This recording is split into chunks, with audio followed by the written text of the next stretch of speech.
Если вы хотите создавать сложные образы, стилизовать сложные образы, не нужно сразу опускаться в омут с головой, а нужно начать с базовых, основных вещей. Для меня базовые вещи не равно базовая капсула в гардеробе, скажем так, потому что у многих ассоциация именно с этим идет. Для меня базовые вещи – это на которые вы можете уже делать стилизации, с которого вы можете делать базовые. Самые первые стилизации я именно вот про вот это. Это в основном не трендовые какие-то вещи, это вещи, по сути, основа. Сначала пойдем по верхам. И, конечно, на ум приходят в первую очередь футболки. И тут мы говорим о белой и черной футболке, которая должна быть в каждом гардеробе. Конечно же, я говорю не про трендовые футболки, я говорю про те футболки, которые вы можете надеть не глядя, которые вам идут. То есть все, думаю, понимают, что есть футболки разного покроя. Оверсайз, полуоверсайз, там какие-то прямые, есть прилегающего силуэта футболки. То есть вы в первую очередь должны найти покрой футболки, который идет вам, вашему типу, вашему типу, скажем так, внешности и фигуры. Для того, чтобы вы не задумывались над тем, например, если вы спешите, можете просто накинуть футболку и пойти. В принципе, лаконичные футболки белого и черного цвета всегда смотрятся достаточно стильно, да, минималистично, но это как один из выходов из ситуации. Также, если вы, например, как и я, приверженец цветов, обилия покроев, фактур и всего вот этого вот в гардеробе, то в качестве, например, темных футболок я выбираю, например, варенки, потому что я уже давно переросла на тон, скажем так, в большей степени. И, например, вы можете, если вариация белой футболки, можете, например, даже поиграться с футболками из кашкарсе. Это в особенности какие-нибудь прилегающие вещи. Простая оверсайз футболка, если вам не хочется какую-то белую футболку в гардеробе, с минималистичным принтом каким-нибудь можно, который не будет выходить, скажем так, из моды, который вам лично нравится. Можно вот это использовать. Также, если мы говорим о верхах, это майки, на мой взгляд, тоже являются, скажем так, базой для гардероба. Базы для стилизации. Майки бывают разные. Тут тоже надо выбирать под себя. Я, например, предпочитаю либо кроп-майки, либо удлиненные, в зависимости от того, какой образ я составляю. В основном у меня кроп-майки, потому что я низкого роста. Также вообще есть майки, например, на бретелях, а есть вот на более широких лямках, скажем так. Я советую использовать две там майки каких-нибудь, одну черную, одну белую, одну какую-то на лямочках, а другую на бретелях. Конечно, эти особенные майки на бретелях я очень часто ношу, потому что у меня много прозрачных вещей. Очень спасает. Это тоже база, на которую можно стилизовать. И, в принципе, это вещь, которую можно надеть под любые там рубашки, вот это вот все. Это самая базовая вещь, которая необходима. Да, все зависит, конечно, от фигуры, но сами вот выбираете. Есть майки прилегающие, полуприлегающие, свободные. Для начала я все-таки за прилегающий формат маек на бретелях и на лямках, потому что, скажем так, прямые майки, которые уже близятся по покрою, например, даже к жилеткам, что-то такое, это не самая простая вещь для стилизации. То есть новичку с таким типом майки будет достаточно сложно. Я все-таки за прилегающий формат для первого, скажем так, знакомства. По верхам мы прошлись, пойдем по низам. В принципе, думаю, все понимают, что в гардеробе должны быть желательно джинсы прямого покроя. Это универсальный покрой джинс, который не выйдет из моды, который всегда, в принципе, под любой тип фигуры плюс-минус и подходит.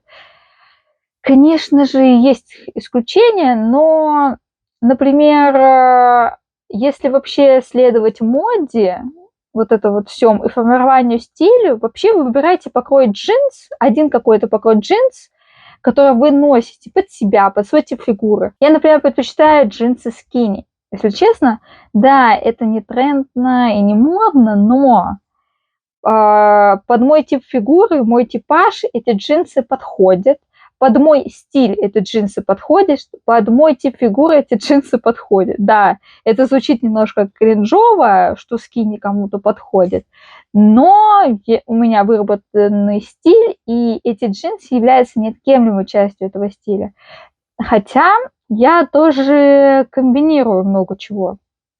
Поэтому, например, если мы говорим вообще по низы, лучше, может быть, даже еще плюсом к джинсам какие-нибудь брючки тоже прямого покроя, классические, которые подойдут под все остальные вещи, тоже иметь при себе, потому что это тоже как выход из ситуации, потому что по мне, например, даже более старшее поколение джинсы-то не сильно носит, если честно. Они предпочитают, из моего окружения, предпочитают больше костюмы, а там брюки. И многие брюки подбирают неправильно. Когда, например, у вас тип фигуры груша, выбирают покрой брюк, скажем так, даже не прямые, а которые, ну, очень сильно в обтяжку брюки, таким типом фигуры не подходят эти покрои. Надо что-то более прямое, скажем так. Я вот об этом тоже подбирайте сугубо под себя, но это тоже, думаю, базовая вещь, которая неплохо бы вошла в основу для дальнейшего формирования гардероба. Следующее по поводу низов – это юбки. Юбки, я думаю, все знают. Есть мини-юбки, есть средней длины и длинные. Обычно классификация вот такая. И также их разделяют на какие-нибудь клешеные, скажем так, и прямые. Это вот в основном. Но если мы говорим про основные, основные юбки, которые должны быть в гардеробе для формирования, то, например, это юбка тоже смотрите, какая-нибудь клешеная либо прямая, какого-то нейтрального тоже оттенка, который под все подходит, клешеная или прямая, которая подходит под ваш тип фигуры, она должна быть мини-юбкой либо средней длины. А также плюс к этому какую-нибудь длинную юбку надо иметь при себе. Обычно при стилизации, вообще кто покупает юбки, обычно длинная юбка – это какая-то солнце-полусолнце, а все, что поменьше, скажем, средней и мини-длины, это все, что связано с прямым покроем юбки. В принципе, это логично, потому что солнце или полусолнце, мини-юбка – это такая себе идея, это все очень, скажем так, подол поднимется, и все будет видно. Это, в принципе, этим и обусловлено. Ну и в принципе, если смотрите, когда выбираете юбки под свой типаж тоже, фигуры, свой тип внешности, потому что, например, я низкого роста, и я ношу мини-юбки. Для чего это делать? Для того, чтобы удлинить ноги визуально.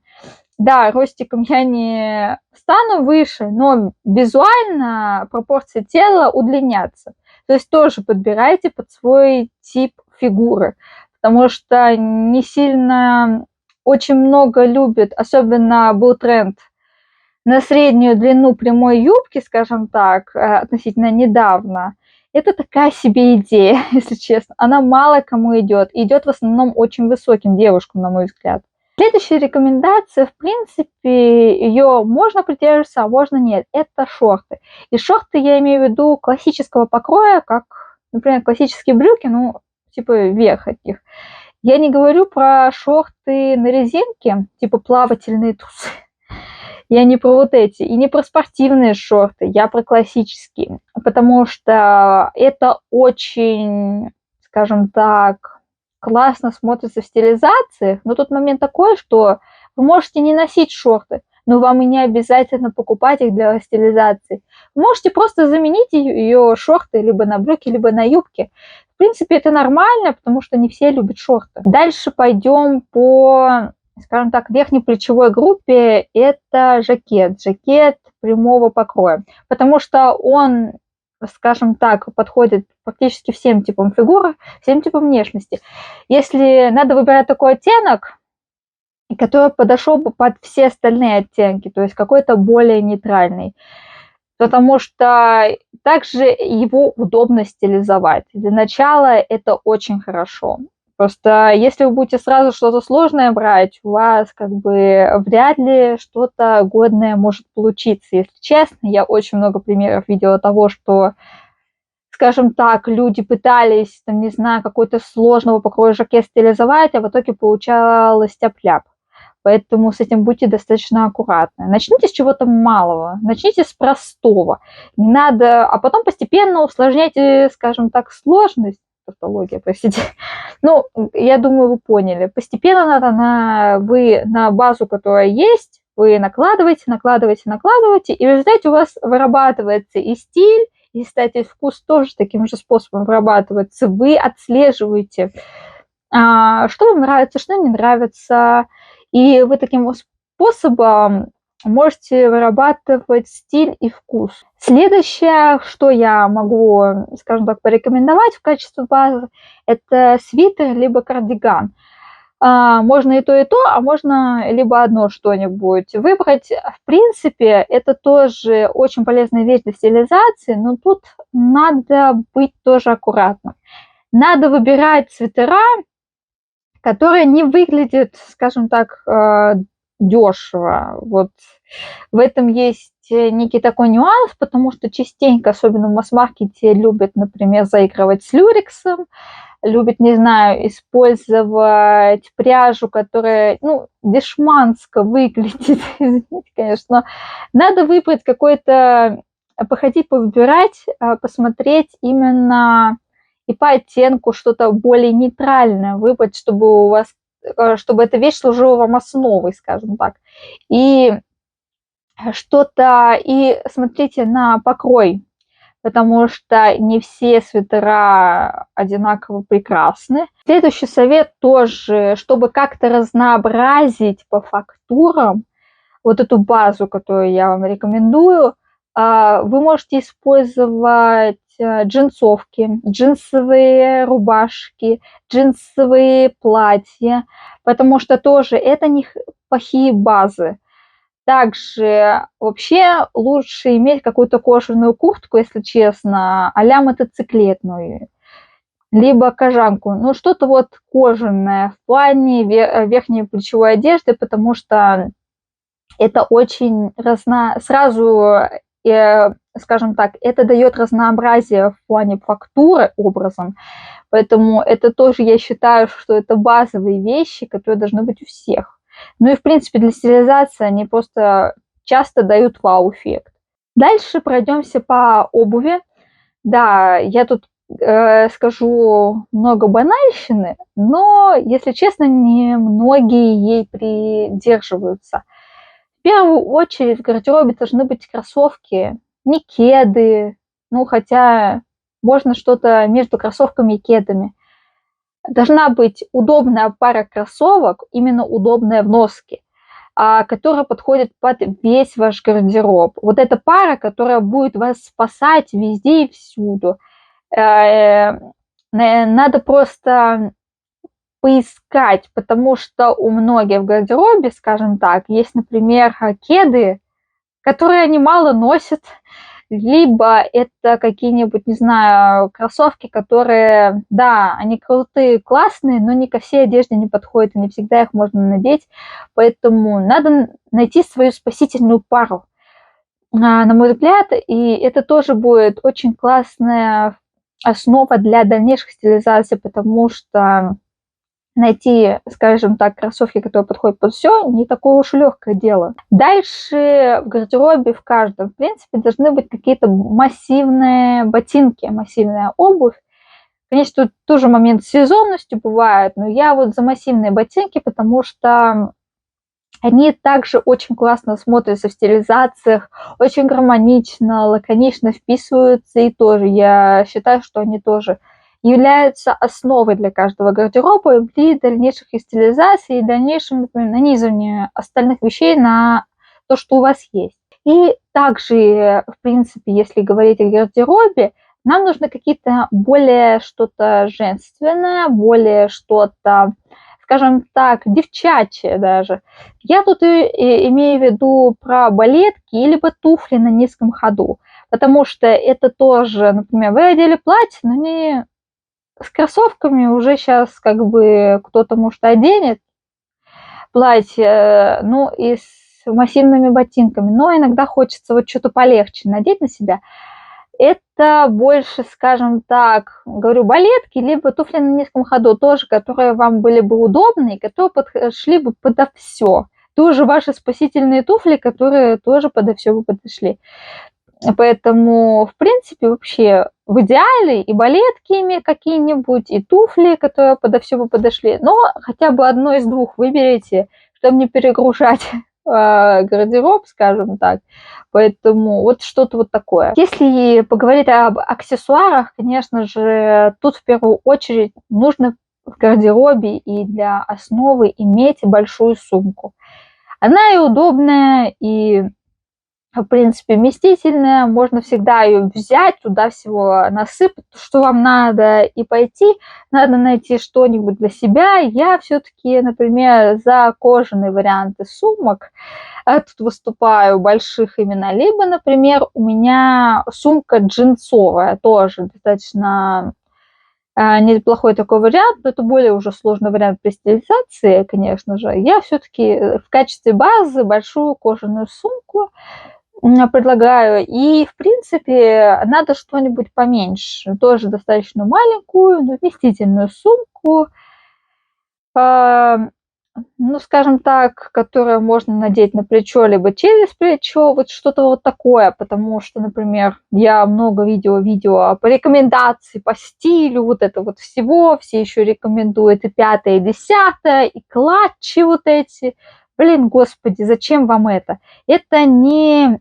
Скажем так, это если вы не умеете это носить, и пока с этим не умеете работать, лучше всего начать с чего-то поменьше, более простого, лаконичного, скажем так, тоже в плане базового, с которых вы научитесь и начнете учиться стилизовать, строить свой стиль, свой гардероб. Поэтому как бы очень много кто рекомендует какой-то шелухи, скажем так, но не совсем задумываются, скажем так, о людях, потому что и так у людей много вещей, в принципе, в гардеробе, которые им много кто насоветовал, они их не носят. Надо вот что-то самое базовое иметь, чтобы вот без всякой вот этой лишней, без этого всего лишнего. Если поговорить об украшениях, то, в принципе, тут я выступаю за то, чтобы... Я люблю украшения, у меня их много, но если мы говорим про базовые, тут вы должны сначала, скажем так, определиться, какой металл вы предпочитаете, потому что либо серебро, либо золото, потому что это всегда смотрится качественно. Я вот предпочитаю серебро, поэтому так что по мне оно более благородно выглядит в образах. Но тут вы тоже вольны сами. Это уже вкусовщина, скажем так. И, в принципе, если вы стилем занимаетесь, понимаете, что вам, например, нужны средней массивности такие, типа полукольца, вот такие вот украшения, которые тоже можно надеть, чтобы это ко всему подошло. И также иметь при себе какую-то подвеску, то есть что-то на шею, либо это подвеска каким-то кулоном, таким стильным, футуристичным больше, на мой взгляд. Либо, например, я предпочитаю цепи. Тоже средней такой массивности, потому что они подходят подо все. Но это уже, скажем так, я больше в панковскую такую эстетику, поэтому тут вы тоже смотрите, что вы предпочитаете, либо там какой-то романтический стиль, либо более классический. И в зависимости от этого выбирайте больше украшения. Получилось где-то около 18-20 вещей. Если честно, мне кажется, все равно это много, хотя другие эксперты на Ютубе там по 50, по 100 рекомендуют всего вот этого вот. Но это вот самые основные вещи, которые я для себя выделила, вот они базовые. Они должны быть в каждом гардеробе, потому что это такой спасательный круг. Если вы не знаете, что надеть, и не хотите заморачиваться со стилизациями, вы надеваете их быстренько, да, просто лаконично. Но многие думают, почему как бы Почему же это плохо? Многие критикуют такие простые вещи в стилизации, но в этом нет ничего такого плохого.